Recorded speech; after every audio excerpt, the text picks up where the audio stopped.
Hello and welcome to Carnage Collector. This is the second backlog episode of my anime collection. I collected a bunch of anime last year and I haven't posted them yet, and I just make those videos so I can move on to newer things I picked up.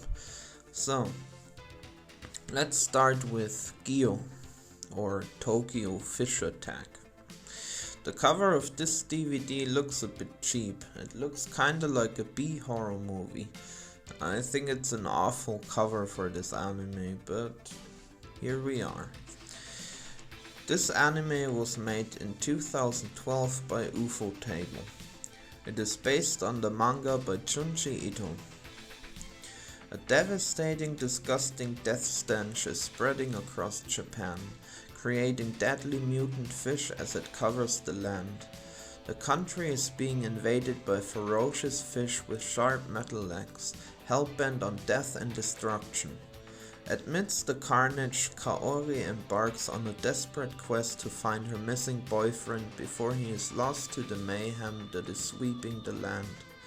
Facing four-legged killer sharks, machine-driven squid, and the myriad dangers of Tokyo, now an urban war zone, Kaori must find the truth behind these mechanical monsters and face an evil greater than she ever could have imagined. As a Junji Ito fan, I really like this one. I think they should have used less CGI though, and instead hand draw everything. I don't like CGI in anime at all. Let's move on to the next one. Or to the next three. Pet Labor the movie 1, 2 and 3. They've been made in 1989, 1993 and the third one in 2002. There's also a TV series and an OVA series as well. Let's talk about the first movie. The year is 1999 and Tokyo's mobile police have a new weapon in the war on crime-advanced robots called labors that are used to combat the criminals who would use the new technology for illegal means. The suicide of a mysterious man on the massive Babylon project construction site sets off a cascade of events that may signal the destruction of Tokyo. What is the connection between the suicide, the new mobile police, and a berserk prototype tank? When pet labor cops Noa Izumi and Asuma Shinohara investigate an unexplained wave of rogue labors rampaging across the city, they uncover a sinister revenge plot to infect Tokyo's population of 8,000 labors with the deadly bubble virus. With the future of the city hanging in the balance and the typhoon poised to trigger the devastation, Noa, Asuma and their teammates must destroy the source of the virus, the giant Babylon project tower in Tokyo Bay, in a battle to the finish. Then we have the second movie. Set 3 years after the first film, Pet Labor 2 draws police commanders Kiichi Goto and Shinobu Nagumo into the hunt for Tsuge, a rogue officer of Japan's self-defense connected with an escalated wave of terrorist attacks. But the investigation into the plot is guarded by secrets both personal and political, as the awakening fear of terror in Tokyo is slowly answered by the dreamlike fate of democracy into martial law. Ominous, beautiful, suspenseful and poetic, Pet Labor 2 deserves the team visionary in every sense of the word. Then we have the third movie. The giant in-ground patrol labors may be the ultimate in crime-fighting technology, but there are never enough to tackle every pending case.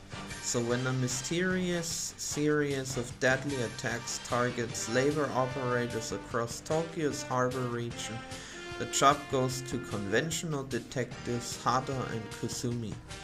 After all, just because it looks like a giant robot created crime doesn't mean that it is a giant robot created crime. And deep inside a web of half-truths and government cover-ups, the detectives uncover a secret biological weapons project called W13. But while the secret may have been buried, it's still very much alive. And that's when having the armored force of the SV2 as backup may become a literal lifesaver for the entire city, and Pat labeled the movie 3. I really enjoyed all of these movies. They are well written, and when you watch them you always want to know what happens next. It's a really good high budget police movie that looks beautiful and has a story from which normal non-animated movies could learn from. Next we have Millennium Actress. Now we have an anime from legendary Satoshi Kon. That's how you know it's gonna be a good one. It was made in 2001 by Studio Madhouse. Chiyoko Fujiwara was an excellent actress. 30 years ago, when she reached the peak of her art, she retired and disappeared. Filmmaker Genya Tachibana is one of her biggest admirers, and when he is asked to make a documentary about her for a film studio, a dream comes true for him. Chiyoko agrees to an interview, and together with his assistant, Genya sets off the mountain villa where the actress lives in seclusion. He starts talking to her about her career and gives her a small old key as a present. This key, however, had already been in the actress's possession, and thus she begins to tell what had happened back then. This is a beautiful looking anime that has a unique style of telling its story. It's blending reality and movies Chiyoko acted in together into a heartwarming story. As all Satoshi Kon movies, it's a love letter to cinema and has its unique way of storytelling that gives every Satoshi Kon anime something that elevates them from a lot of the other animes out there. And next we have Blade. Yes, there is a Blade anime. In a world where we can't get a proper new movie and Blade is reduced to a cameo in Deadpool, we have this Beacon of Light. This has been made in 2011 by Studio Madhouse. This is of course based on the Marvel character Blade, which you should know. If you don't know, go read the comics and watch the movies. It has the live action movies with Wesley Snipes that are really good, and a TV series that I still have to watch. There are also some games released. Eric Brooks is a daywalker who hunts vampire stone. He has their strengths but is resistant to the sunlight and silver. He seeks revenge on a four-fanged turned vampire named Deacon Frost, who turned his mother and made him what he is. He is known as Blade to the vampires, who greatly fear him. Blade attacks a nightclub the vampires use as a feeding ground, and learns the vampires in Asia have an organization named Existence. At the same time Blade attacks, a young woman named Makoto and her father attack too. Her father is turned by Frost, and Blade's speed and strength pales in comparison to Frost's. Blade kills Makoto's father when he tries to feed on his daughter, and Makoto swears revenge. Eventually, with the help of Blade's hunting partner Noah Van Helsing, Makoto chooses to work with Blade rather than hunting him down, with the shared goal of defeating Deacon Frost and stopping his insane plan to rule the vampires and the world. I can't get enough of Blade stuff. There are definitely differences and creative liberties in this anime, but overall they did a good job of making a unique Blade story in anime form. The animation looks good and the series was fun to watch throughout. It's definitely a recommendation for any Blade fan, and if you're not a Blade fan yet, watch the movies with Wesley Snipes. Next we have Tokyo Project. This is also known as Tokyo Vice. It is a one episode OVA that lasts for 53 minutes. The everyday life of student Junpei changes dramatically when he attends a rock concert and receives a floppy disk from a seriously injured man. The disk contains top secret plans for the control system of ultra-modern weapons, which are coveted by all kinds of dark figures. What's more, the sensitive information it hides could get some high-ranking politicians into trouble. In their search for the deceased man's friend, he and his comrades from the ROTS detective agency, who stop at nothing, must therefore fight for their lives. Can they prevent the worst from happening? This is a cool short anime that mixes cyberpunk and a nice detective mystery. You should give this a try. It's very unknown, I think. At least I don't hear anyone talk about it ever on groups or even here on YouTube. If you have 50 minutes spare time, watch this anime. Next we have Guyver the Bio-Boosted Armor. This is the Guyver series from 2005 that Dave sent me for my birthday. It has 26 episodes. There's also an OVA from 1986 and one from 1989 that I showed you here too. Unbeknownst to most people, the secret organization Kronos Corporation has been working for hundreds of years on creating a biological weapon that can turn ordinary people into monster-like entities called Zonoids. These creatures are used to do the organization's dirty work until one day one of them escapes and steals 3 mysterious items called Guyver units. Meanwhile, Sho Fukamachi has so far lived an untroubled life as a citizen of Tokyo and is currently attending his 2nd year of high school.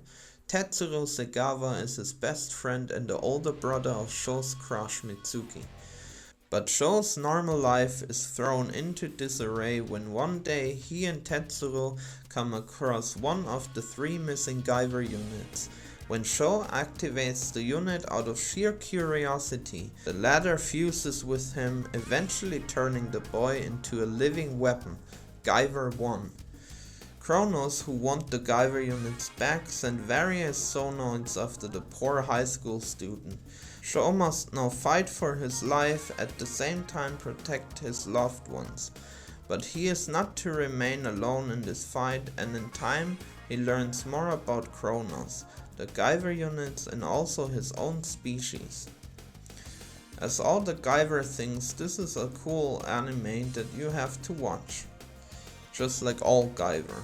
There's also live action Guyver and also the manga. So check that out as well. Next we have Hyper Combat Unit Dangayo, the Ultimate Transformers. This is another gift from Dave that was in my birthday box last year. This is a OVA with 3 episodes from 1991. It has a sequel series that came out 2001. The universe is being tyrannized by the despot General Gallimas and the bunker space pirates. Dr. Tarzan has created a robot called Dangayo, which is the only weapon that can stop them. He brainwashes 4 teenagers with psychic abilities to control the robot for him, but the teenagers manage to overcome the mind manipulation and convince him to join them fighting evil in space. The animation in this is absolutely beautiful. This is a really cool anime and I want to thank Dave again for giving me this one. And if you haven't seen Dangayo yet, you should really give it a shot. Like I said, beautiful animation and a really cool story. I do have to check out the sequel series from 2001 sometime. But for now, I recommend Dangayo from 1991 to you. And next we have Masin Kaiser. This is made in 2001. It's a 7-episode OVA and part of the Mazinger franchise, created by Go Nagai, which has mangas, lots of different animes and even a live-action adaptation. Dr. Hell and his mechanical beasts are back, and they're more dangerous than ever before.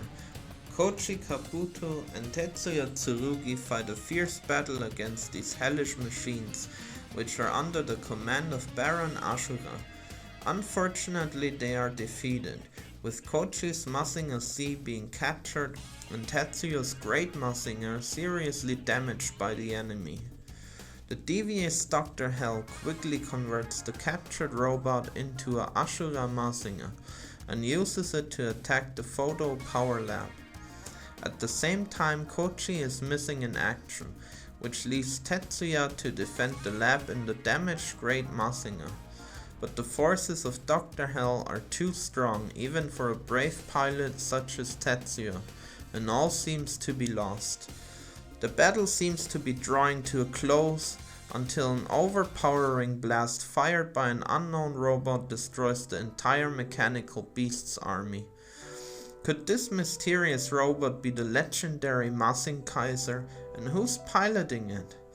I am a Go Nagai fan, so this one is of course perfect for me. Mazing Kaiser also has the coolest design of all the Mazinger versions. And just as the Getter robot that I showed you here before, this one has lots of action and keeps you glued to the seat every episode. I think those two animes would make a great double feature together, if you plan on a really cool super robot night.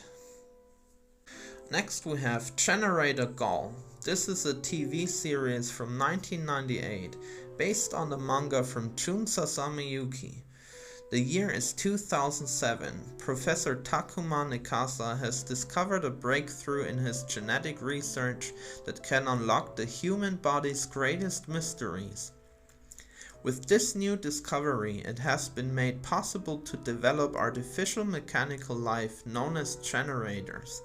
Although this may seem like a miracle, these new life forms are not as perfect and flawless as they may appear. Two young scientists from the bleak and chaotic future and their friend Gall must travel back into time to stop this threat before it takes hold. However, the generators back from the future have also traveled back into the past to stop them, and Gall must become the very thing that he hates in order to save our world and his own. This is an awesome time travel anime, and it has monsters too.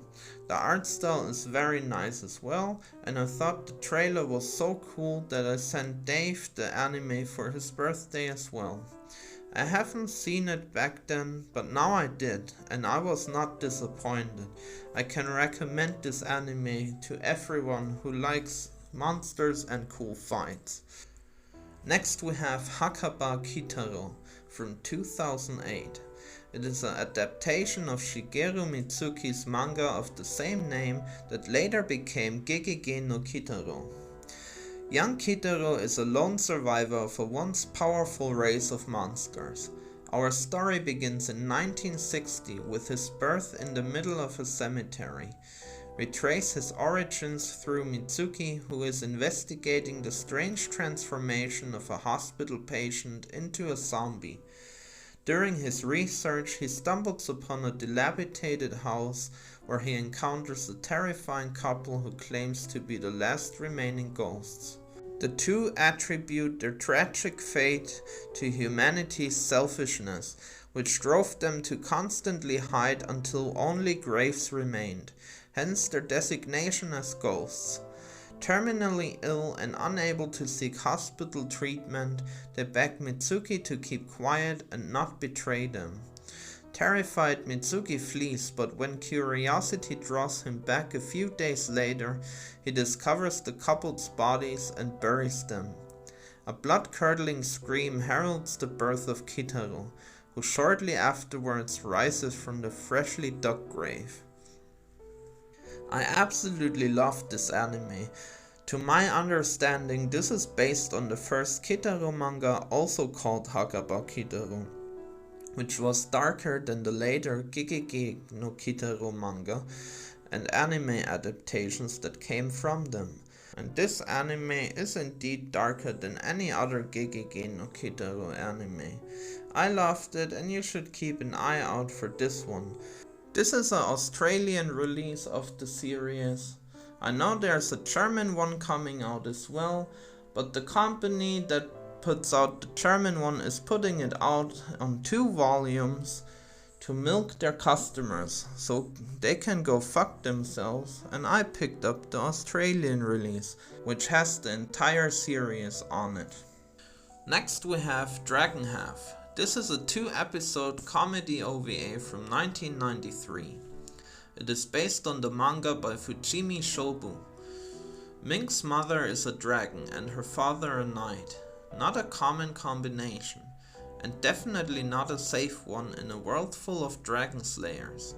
But with her fiery breath and above average physical strength, Mink already knows how to fight back.